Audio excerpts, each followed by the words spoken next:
Hi guys, welcome back to the 401 Files. It's an absolute pleasure of mine to have each and every one of you back here with me. Thank you guys so much for spreading the word about the 401 Files and showing the support that you do here on the channel. I really do appreciate that. Have I got an amazing piece of UFO footage coming up for you guys right now? This was filmed back in 2019, specifically the 15th of July, and this is just off the coast of San Diego. So yes, this is another UFO being filmed, being caught on camera out at sea, which I find extremely fascinating. No doubt that you guys, lovers of the UFO phenomenon and extraterrestrials, are really going to enjoy this one. So please, sit back, grab yourself a coffee, relax, and enjoy. Took off, booking it.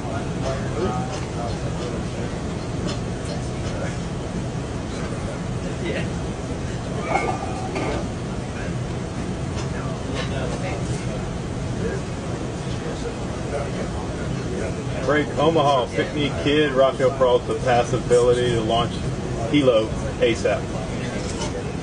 Splashing and bearing range. Sure. You got 2 minutes, 3 knots. Keep going, bro. So, Let's go down. we're making 10, so we could probably bring that 35 relative. Windy as fuck. Sir. Yeah, that brings it. We got a lot of white water out there, so 6-foot swells. Whoa, it's getting close. Yeah, we have 31 knots sustained wind, topside, gust of 40. What was splashed? Splashed. Mark bearing and range. What is going on here? Like, this is amazing, and at this point it blows my mind how there is still debate as to what's going on here. Now, I do get that some people will say, well, no Ben, this doesn't have to be extraterrestrial. Just because it's doing some strange maneuvers that we're unfamiliar with doesn't mean that it has to be alien in origin. And I get that, I'm on board with that to some degree, but really, at what point do we just throw our hands up in the air and say, shit, that was really weird? Like, maybe we're just clutching at straws now, trying to make sense of it, rather than admit that it could be something from another world. I just feel within my heart of hearts that this is some kind of alien tech. I do. I don't know why I think that. Actually, I do know why I think that. It's because I know of no craft that can fly, descend to the surface of the ocean and submerge and become a submarine from 1 minute to the next. I just don't know of a vehicle that can do that. And even if we look at our most sophisticated aircraft of today, like something like the SR-71 Blackbird, for example, and even newer models of that today, which are state-of-the-art technology, state-of-the-art aircraft, they can't do anything like this. They can't move at the speeds that these radar operators are tracking these things at. And even if they could, let's just say they could move at these speeds, the human body is incapable of dealing with such G-forces and maneuverability. We would be ripped to shreds, mixed up into fleshy soup. And of course, you're gonna get people that say, well, yes, we could have developed some other technology that's inside this technology, i.e. the craft, that cocoons the human inside and makes him separate to what's going on around him, so that when this craft does move at high rates of speed, the human is unaffected. Well, yes, that could be the case, but for me, this is just, again, too far. It's too much of a leap. We know that technology moves in steps, in stages, over a gradual period of time. It just doesn't jump to the very best of the best. It doesn't jump to the very end product. It comes in stages. When we look at mobile phones, remember the old ones, how big they were? Like this?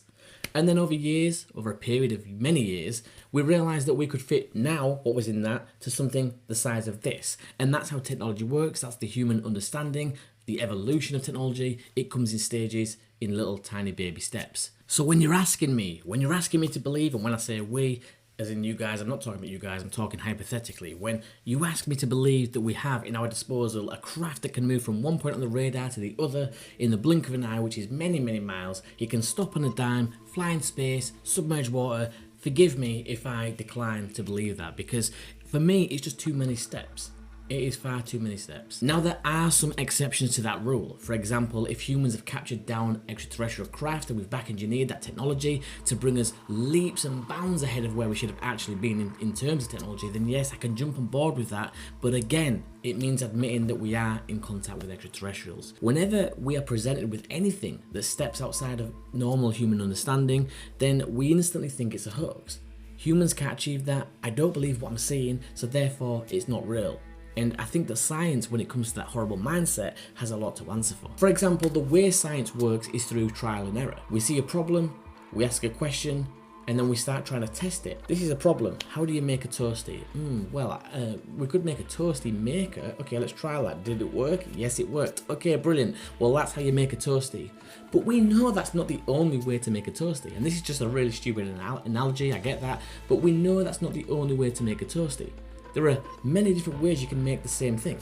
And that's kind of what I'm trying to get at here with this craft.